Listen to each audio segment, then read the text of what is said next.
আগামী নির্বাচনে ৪১.৩০% মানুষ বাংলাদেশ জাতীয়তাবাদী দলকে ভোট দিতে চান। বাংলাদেশ জামায়াতে ইসলামীকে ভোট দিতে চান ৩০.৩০% মানুষ। পাশাপাশি নিষিদ্ধ ঘোষিত আওয়ামী লীগকে চান ১৮.৮০% মানুষ। ইনোভেশন কনসাল্টিং নামে একটি বেসরকারি গবেষণা সংস্থার মাঠ পর্যায়ের সেপ্টেম্বর মাসের জরিপে এ তথ্য উঠে এসেছে।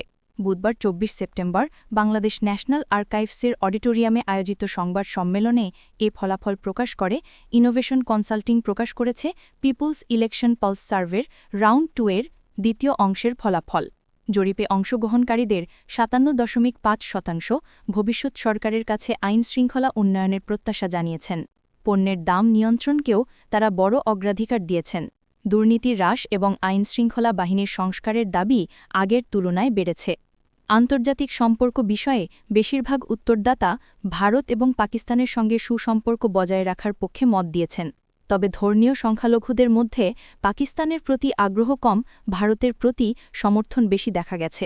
ভোটের সিদ্ধান্তে প্রার্থীর যোগ্যতা ৬৫.৫% সবচেয়ে বড় প্রভাবক হিসাবে উঠে এসেছে। এরপর রয়েছে প্রার্থীর পূর্ববর্তী কাজ ১৪.৮% এবং দলের প্রতীক ১৪.৭%। তরুণ ভোটাররা প্রার্থীর কর্মক্ষমতাকে বেশি গুরুত্ব দিলেও প্রবীণরা প্রতীকের প্রতি বেশি ঝুঁকেছেন।